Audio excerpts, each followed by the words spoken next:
welcome or welcome back to my channel. I'm so excited that you took time out of your day to spend with me because today we'll be doing something a little different. I think I want to start this series on my channel where I kind of go through what's on my bookshelves and kind of give you recommendations from that and just kind of talk about different subjects and different categories that I particularly choose to have on my shelves. Because on my channel I do want to highlight certain demographics and certain genres and subgenres that I feel are important to me. I want to show them to you, so we're gonna basically shop my shelves. That's what I'm gonna call it. And today we'll be shopping my shelves for Black books written by Black authors and just kind of celebrate all of the great books that I have on my shelves. So in my house, I have this bookshelf that is specifically for Black authors in my living room. And so I kind of just emptied that shelf and we're going to talk through all of them with you. And then we're going to break it up by genre. And hopefully this will give you some recommendations. But if you have some for me based on what I'm showing you today, please let you know. I am always looking for new books by Black authors to read. So yeah, let's get into it. So like I said, I'm going to break this down into genre, but I'm also going to break this down by whether I have read the books or not, because of course I haven't read all the books that are on my shelves. So I'm going to tell you what I have read and what I've rated them. And then we're going to go into the books that I have not read yet. And I recommend all of these books. I do not keep books on my shelves that I would not recommend. So yeah, let's get into it. So I'm going to start off with sci-fi because it's actually the smallest stack that I have, and this is where I really need your help. I really want some Black sci-fi recommendations. I want to find, I have been talking this year about getting my sci-fi bag, and I want Black authors to be a part of that. So if you have any sci-fi books by Black authors that you would like to recommend me, please drop them in the comments below. This is really embarrassing, but I only have 2 books that I have actually read by Black authors that are in the sci-fi genre, and they are The Memory Librarian by Janelle Monáe, and this is an anthology. It has a collection of short stories, and I ended up giving this 4.5 stars. I really enjoyed it, and I actually love Janelle Monáe, so I was super excited to get my hands on this one. So yeah, really good book. And then we have Binti by Nadia Corfor, and I only gave this 2.5 stars, but I do think that a lot of people could really enjoy this, so that's why I keep it on my shelf, and I might continue on with the story. I haven't really decided yet, but yeah. All right, so now we can move into the books that I have not read yet, and I don't have that many of these either, but whatever. Okay, so first we have The Principle of Moments by Esme Jakimi Pearson. It's the first book in the Order of Legends series, and I could not find this in the US for anything. I don't know if it's just not out yet or if it's not coming out in the US. So I had to do some scouring on Hango Books to find, I think this is it's an Illumicrate version, and it's gorgeous. But yeah, I had to have this book. It's a sci-fi fantasy hybrid, and I found the author on TikTok. So yeah, really excited to get into this one. So we have More Perfect by Timio, and we also have Do You Dream of Terra 2 by Emiet. Okay, and this one is a little bit of a tongue twister. We have Do You Dream of Terra 2 by Timmy O. Okay, so now we're going to move into our fantasy book. This will be a combination of fantasy and romantasy. So we're going to start off with one of my favorite books that I read this year, and that is Faybound by Sarah El Arifi. It's the first book in, I think it's just called the Faybound series. And y'all, we got a date for the second book. It's supposed to be coming out in February of 2025, and it's called Cursebound. So super excited for that. I have a YA duology. So we have Blood Like Magic, and we have Blood Like Fate by LaSalle Samberry. And this is definitely one of my favorite fantasy series that I've read. Like, this 8 gave everything you need to give. So if you're going to pick up a fantasy duology written by a Black author, this should be number 1 on your list. Another new release for 2024, and that is Lure of the Wilds by Annalise Sabrana. This book is so gorgeous, and I think this is actually going to be a series too. And yeah, I had a fun time with this one. I think I gave it about 3.5 stars. I can't really remember, but I had a fun time with it. And yeah, and then we have another YA fantasy duology, and that starts off with This Poison Heart and This Wicked Fate by Kaylin Bayron, and I had a really fun time with this. I think these were about 4-star average, maybe, I can't remember, but this is super cute, and I loved how it kind of weaved in like Greek mythology ish references. But yeah, I had a super fun time with this one as well. And now we're going to move into my Black fantasy TBR, and that's going to start off with A Wolf Steps in Blood. And I'm actually currently reading this one, so it won't be on my TBR for long, and it's by Tamira Sheree. We have another Sarah El Arifi book, and that is The Final Strife. I loved Faye Bound so much that I decided I need to go back and check this out.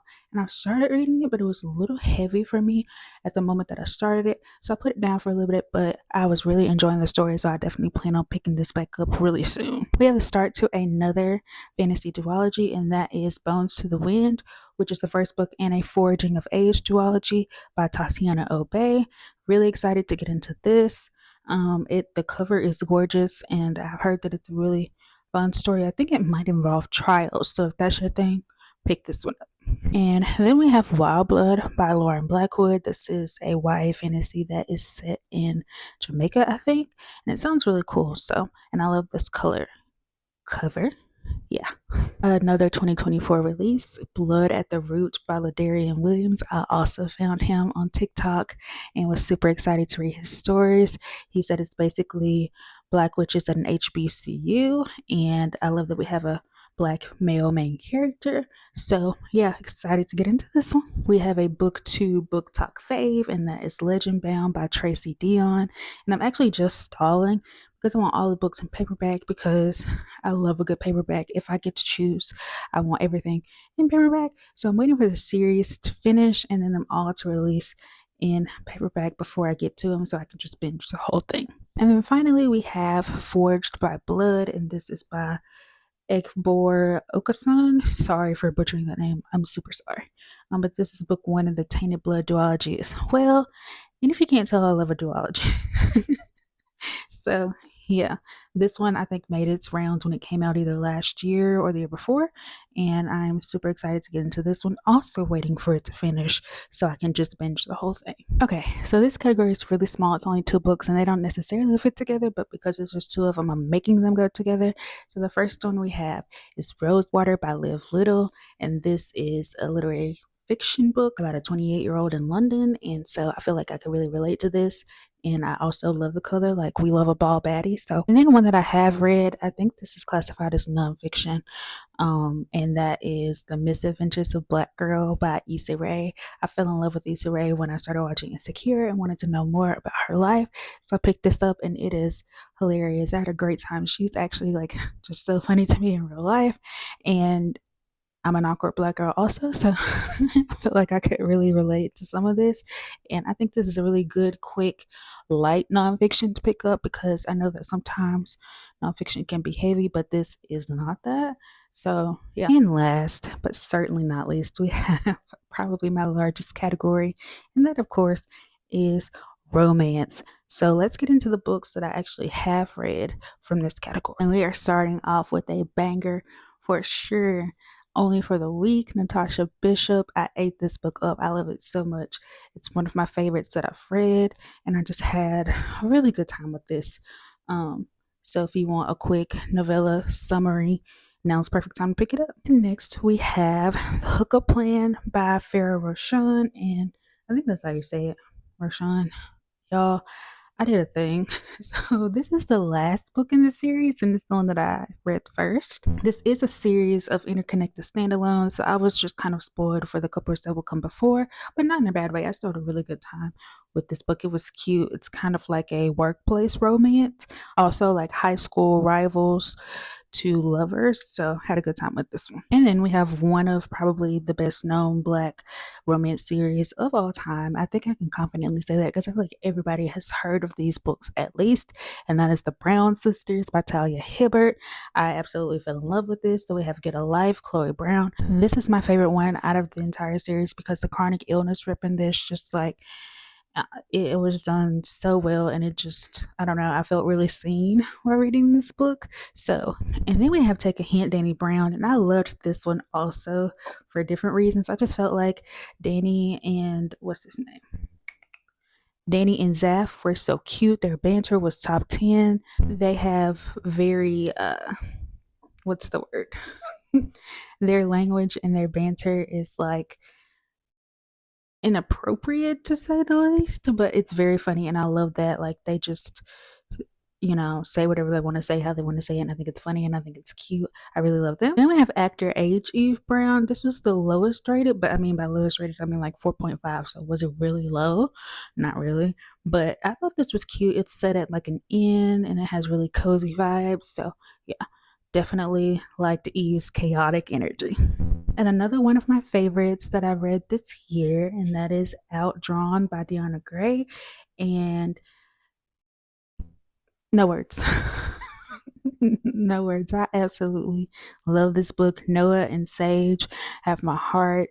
Like one of my favorite romance books ever. Like I ate this up for sure. Another one of my favorites that I'm absolutely obsessed with, Devon and Chris Plan a Wedding by Chinzia C. Higgins. And y'all, this book has no miscommunication. We stand, we love. The only problems that even hit this couple are from outside forces, and I absolutely loved that. But I have never cried at a book, but this one almost got me. Like my throat was a little tight, my eyes, I was like blinking real fast. This one almost got me. This is so good. I love this. And then we have the Davenports, which came out, I think, last year, and it's like a black historical romance type book. It's been compared to a black Bridgerton because we're following siblings as they fall in love in this. It's not Regency era. I think it's like, let me check. Okay. So this is set in 1910. So yeah, this was definitely a fun read. And I also plan to pick this back up because the sequel will be coming out in November. The Romantic Agenda by Claire Can or Khan. And this was really a special book to me because I never read asexual representation before. I didn't even really fully understand what being asexual meant. And so this was very educational to me. And I know that it's just one instance of what ace representation can look like. But I feel like Claire did a really good job at explaining that, it is a spectrum and it looks different for everyone else, but you can also still find love being ace. And I just really loved this book for that reason. I felt very well educated in the romance. Look, y'all, I was fussing at Joy for most of this book, but she got it together by the end of it, so I was really happy about that. And then we have Honey Girl by Morgan Rogers, and this was one of the first books that I read when I was getting back into reading, and I was excited because it was a queer story, and it was about, a girl getting her PhD. So we had all kinds of cool representation in this book, but it's definitely more emotional than I thought. It actually leans more towards like lit ficky than romance, but I really had a good time following Grace's story and learning and seeing her grow and make decisions for herself and figure out what she wants her life to be because can relate. Next up, we have Token by Beverly Kendall. So I picked this up because I saw the tagline that says she's brilliant, beautiful, and tired of being the only black woman in the room. And I was very skeptical about how this story was going to be done because, you know, yeah, I was just very skeptical, but this was done really well. I really enjoyed the story. I liked how Beverly wrote this book because it could have gone wrong in many ways. It was smart, but it was also like taking hits at how companies treat black women and black people and what they really think of diversity. And what's here for it? Zora books are Happy Ever After by Taj McCoy. This was a love triangle, but it was a very obvious one. And I feel like if you're gonna do a love triangle, you need to make us like root for both of them. Like make it a hard decision for us too. Don't make it obvious that there's, one better guy. Like give us, something to root for in both of them. And I feel like this didn't have that, but it was cute. It was quick. It was a fun time. So if you're looking for something like that, I would definitely suggest this book. And I just love books about books and bookish people. Like that will always get me every time. And then we have On Rotation by Charlene Obiobi. So it's mainly about how we can have pressure from our families about who they want us to be, who they expect us to be, but we have to dig through and figure out who we are. So it's really an exploration of, who do you want to be versus who you're expected to be. And I relate to that 100%. So, yeah, this was a good read, I think. I was fussing at the main character over and over and over again until she got her shit together. But, I think that's kind of fun to have a character like, girl, what you doing? But then they eventually, like, figure it out. I think that's fun too. So, yeah. And then we have The Fastest Way to Fall by Denise Williams. And while I did not love this, I had a pretty good time with it. I think the plus size rep was done really well in this. So I was a little nervous going into this because it was a plus size book about working out and, physical fitness. And I was hoping that, we weren't going to kind of shame our main character into wanting to lose weight, but that was not the case at all. And I was really happy about that. I think it was done really well. I think a lot of people could connect to this. It wasn't the most amazing book to me, but I would recommend it. And I do think a lot of people could like this book. And we're going to end off the section of books that I have read with another one of my favorites, and that's Honey and Spice by Bolu Babulola. And this book 8, like, I loved this book. Kiki and is it Kiki and Kai? Yes, Kiki and Kai, one of my favorite couples. Their banter was top tier. And I wasn't sure that I was going to absolutely love this, but because it's set in a college setting and, I'm just kind of past that point in my life, but I loved this book so much. And I could talk about this book all day, but like pick this book up. This was super cute. I had the best time with it, and I just love this book so much. Oh my gosh. And then we're moving into the romance books by Black authors that are still on my TBR. We're going to start with You Made a Fool of Death with Your Beauty. And I'm actually currently reading this one right now, and I am having a time for sure. This is unhinged and chaotic and messy, and it's just exploring grief. And I'm eating this up so far. Okay, and then we're gonna go back to that Fair Roshan series that I was talking about, and this is the first book in the series, The Boyfriend Project, and I think this gives me John Tucker Must Die vibes if you've seen that movie, where you have this man who's been exposed for dating like 3 girls at the same time. Oh, he is in a relationship with 3 girls at the same time. So it's not like he's dating around. No, he's in full blown relationships with 3 different women, and they find out and it blows up on the internet and all kinds of crazy shit happens. So yeah, pick this one up, and I will too. And then the second book in that series is The Dating Playbook. And I think this is like maybe a sports romance or something similar adjacent. Um, yeah, he was a former football player, so like not exactly sports, but sports adjacent. So yeah, this looks like a fun time too. And then we have The Neighbor Favorite. I know this has been making its rounds since it came out. And y'all, I pre-ordered this book, so I've had it since it came out, and I still haven't picked it up yet. And I am kicking myself for not having read it yet, but I'm super excited. I love book like I just said, I love books about bookish people, and there's no reason why I haven't read this yet, but it is on my 24 in 2024, so this should be read this year. And next up, we have Where We End and Begin by Jane Igaro. And this is basically about high school sweethearts reconnecting, I think. And I don't know why I haven't read this one yet. Like, I love this cover, I think it's super gorgeous. And I need to pick this up. And then we have another book about books, and that's Better Than Fiction by Alexa Martin. And I'm just ready to pick this up. I think she owns a bookstore, or he owns a bookstore, something like that. Either way, this romance revolves around a bookstore, and I couldn't be happier about that. And last but certainly not least, we have the newest release from Chintzia C. Higgins, and that is A Little Kissing Between Friends. We have another queer story. This is also, I think it's great that we're finally getting, like a black stud representation in the book. And also they're both plus size. Love to see that. And yeah, I'm ready to get into this one. This one is about a dancer, that kind of dancer. And I've never read anything like that before. So I'm super excited to get into it. I think it's like a producer and a dancer and their best friends. So yeah. Alrighty, guys. Thank you so much for going on this journey with me and shopping my shelves for Black books by Black authors. And if you have any recommendations, like I said, please drop them below, especially for Black sci fi books, because I need them. I don't have enough and I need them.